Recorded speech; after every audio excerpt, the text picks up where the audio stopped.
Okay, so in this video I had the chance to interview a developer for BRM5. Now, I have no experience in doing any sort of interview, like any sort of interview. Other than that, pretty much, I hope you guys enjoyed today's video. Be sure to stick till the end and you guys will see a sneak peek into my next video. But yeah, let's get into it.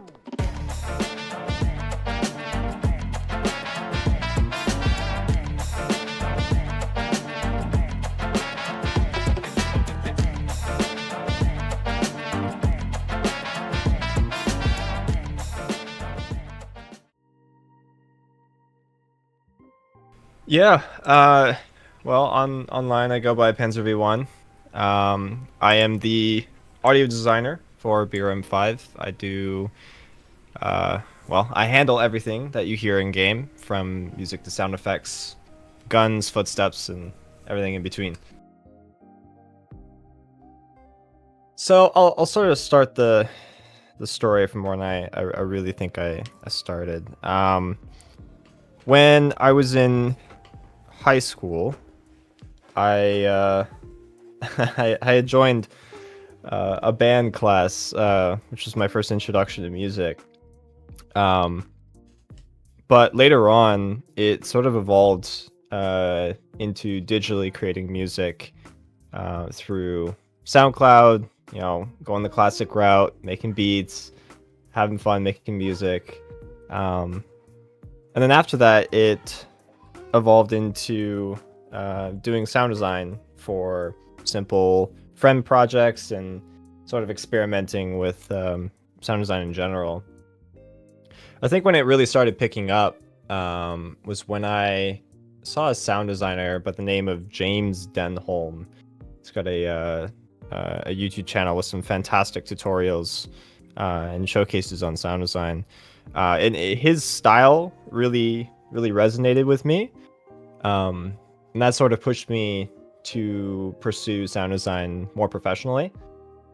And I think maybe 6 months later, after really focusing on it, is funnily enough when I got the email from NAR to come onto the BRM5 project to work on gun audio for Resurgence. It was early morning. I woke up, read my email, and I saw that I had gotten an email officially from Game Loaded Entertainment from NAR. And at the time, it was about 7 months prior to the release of Resurgence. So, the whole game was undergoing some pretty major changes. In that time, the majority of my work was designing gun sounds and reload sounds for all of the weapons.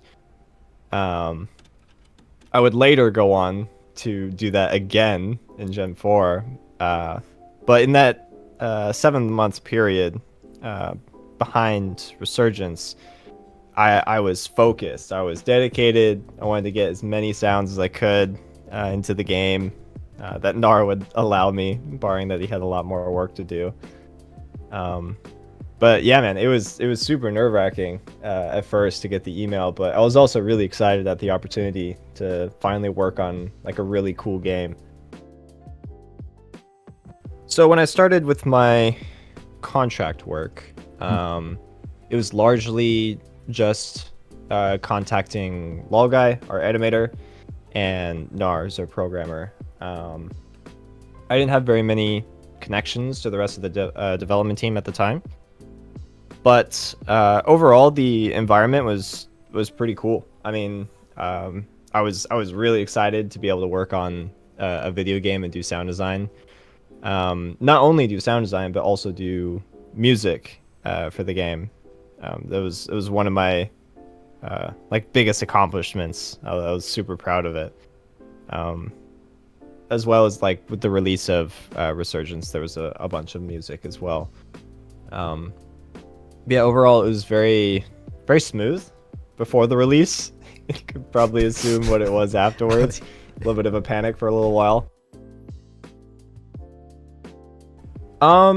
Sometimes it can depend on the task at hand, but I'd say the most complex part about what I do is probably mixing for the game.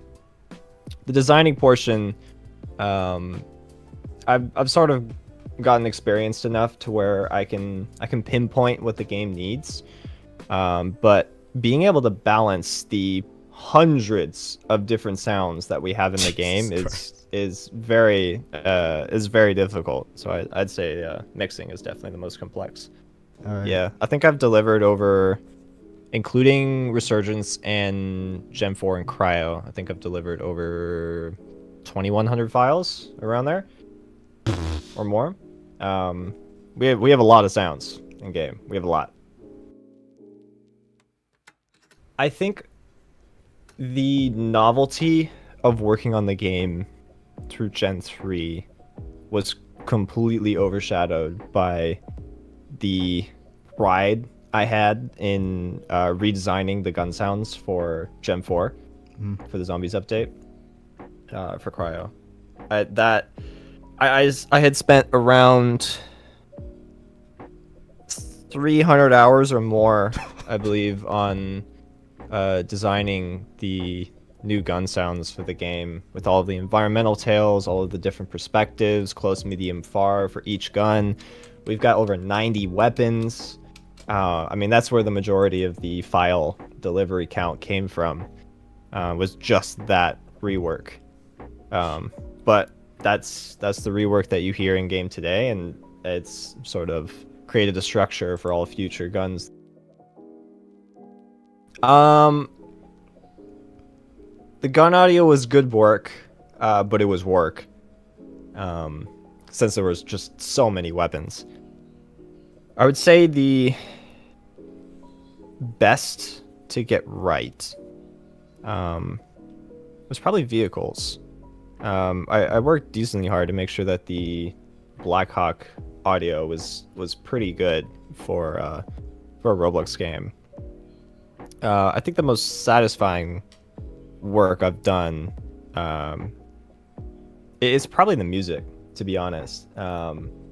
I sort of reserve my music production for just BRM5, as it's sort of the genre that I really like to make on my own time. And so through the different tracks and stuff that I've released for the game over the past couple of years, which is wild to say, yeah, I'd say that's generally my most satisfying part about working on the game. So I have a very large library of gun audio. I have real recordings from live recordings from firearms, from everything from AK-74s to, you know, a Browning 50 cal. Currently, it's really expensive to rent out a full range to go do recordings myself. So I have a friend of mine who records a bunch of gun audio libraries that that's cool, bro. I pay for every month. So I have real recordings from the real guns represented in game, and I try to make them as close as I can to how they truly sound to fire yourself, while still maintaining a more cinematic overall feel so that they're satisfying to use in gameplay. Yeah, one of the most major additions with the gun audio rework that I did for Cryo was the introduction of sample-based interior gunshot reverb, where the interior gunshot like audio profile for every gun drastically improved with the rework compared to earlier versions of the game, which were simply relying on Roblox reverb. That is the the Rick Grimes rip-off mission. It was very it was very fun. Nick Pines. Yeah. So the overall production for that mission, I was decently involved with it. Sadly, on the launch of that mission, the Foley interaction sounds for Nick Pines weren't approved by Roblox, Roblox has a set of permission parameters for IDs, so every single new sound that I upload, we have to manually approve the ID in order for it to actually play for everyone inside of the game. So the sounds were just straight up missing, which I was a little bit frustrated about. But I did the Foley tracking for the sounds for Nick Pines for the first initial in-game cutscene. Loga is the one who did the animations. He actually did partial motion capture, as well as hand-keyed transitions to match up with gameplay events. Jeez. It was a really, really cool mission to work on, but it was very, very involved. Sort of influenced everyone who was working on it. There's two things, and this is my train of thought. The voice chat edition made it so that we had to remove volumetric audio when transitioning over to the new audio API that they were releasing at the time. And we had been developing Gen 4 with the volumetric system in mind, which means explosions felt awesome. They were super wide. You could feel the power based on the distance that you were away from them. And man, when we had to do that switch, it just gutted me. The explosions just felt so, pinpointed. I was still able to harness some of my experience to design around it, but it lost the sauce when designing it, which really sucked. So if the new API could have volumetric audio again, or if we can develop some sort of custom method, that would be really, really cool. I think the other one is Doppler, speed of sound. We do have a basic implementation of speed of sound for explosions and gunshots and stuff like that. You can hear the difference at distance, especially as well. But when it comes to the actual Doppler effect for vehicles and helicopters, that's something that we're really missing right now, that I wish we could do more simply. So currently, I don't only work on Roblox projects. I sort of dance around to like a few different jobs here and there when doing contract work. For the most part, most of my income comes from working on this game. This is my main job. But I do work on another Unreal Engine project, working with a YouTuber. His name is Level Cap. And then I work on a few other Roblox projects that will be coming out decently soon. But yeah, overall, I'm sort of in between at the moment. When it comes to AAA, I am really not a fan of their management structure. There's only a very few select amount of AAA companies that I would actually want to work for. Right now, I love what I do. I'm very fortunate to have the position that I have, and I get to work on sounds and music for a Roblox video game. Can't get much better than that.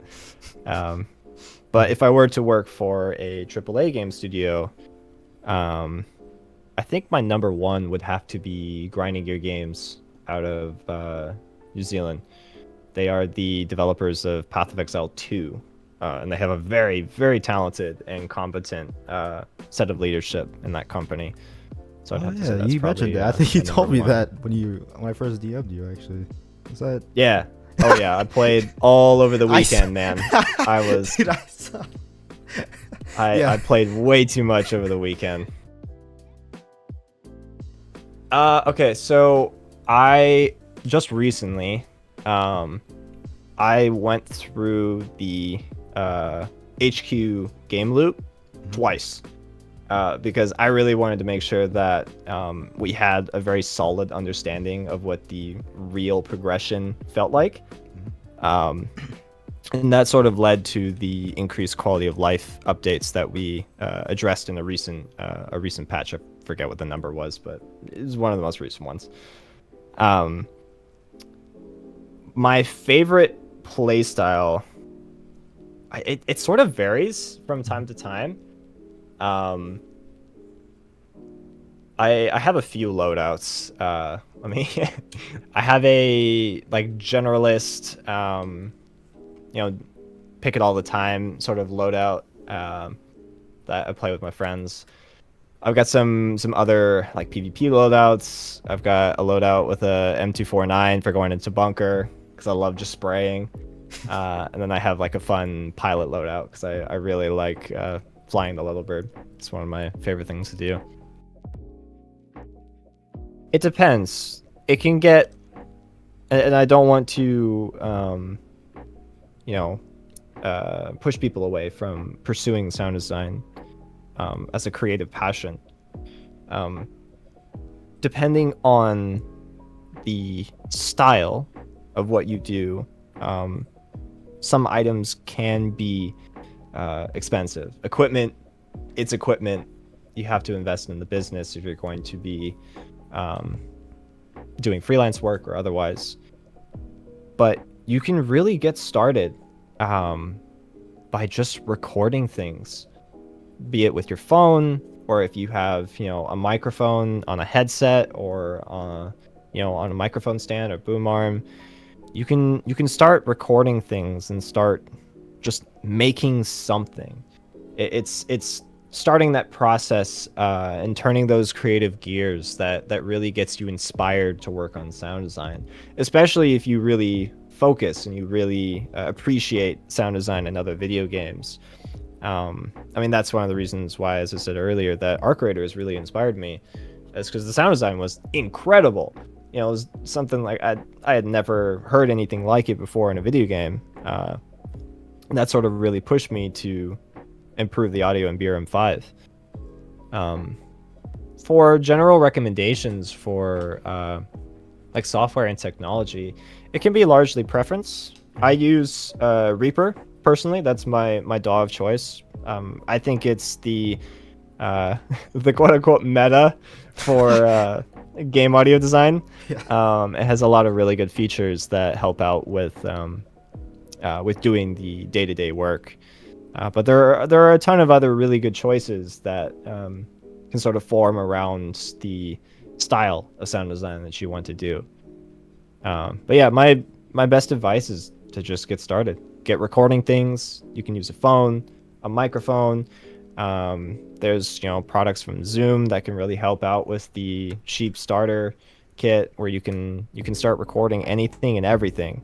Anything from a penny dropping on the floor to dropping some metal in a trash can. Every sound can spark inspiration from doing sound design. Oh yeah, one last thing. What's your favorite game mode so far? Oh, it's gotta be open world. It's the thing I play the most. Zombies was really, really cool to work on.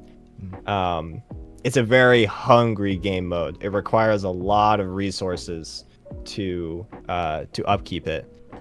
But in terms of what I know and what I've played for the longest with friends and otherwise, it's Ronograd. Ronograd's where it's at.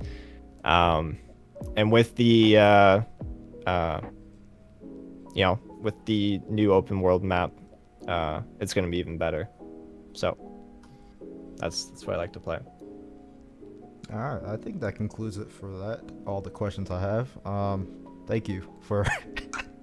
Yeah, man, this is good. Honestly, bro, I appreciate you. I also appreciate you for commenting on my older videos. That was funny. See. Yeah, I watch a lot of BRM5 YouTube videos. Any new one that comes across my feed, I'll pop in and watch it. I try and leave comments on most videos that I can. Yeah, I love watching BRM5 content. It's one of my favorite things to do when we release an update. I'm always waiting for the YouTubers to post their what's new in the update videos and stuff like that. It's always really fun to watch. Alrighty, so this pretty much concludes of the interview. There's a lot more that we talked about, but I didn't really know how to put it into like a video. I didn't know if I wanted to like edit it, but also like keep it how the video was. There's a lot of things I screwed up in the video during the interview. It was kind of funny. I should have put the bloopers in, but maybe next time I might post the entire interview on probably like another channel or something. But in this next clip is gonna be my next video coming very soon. I'm just taking my time to edit it. And yeah, here it is.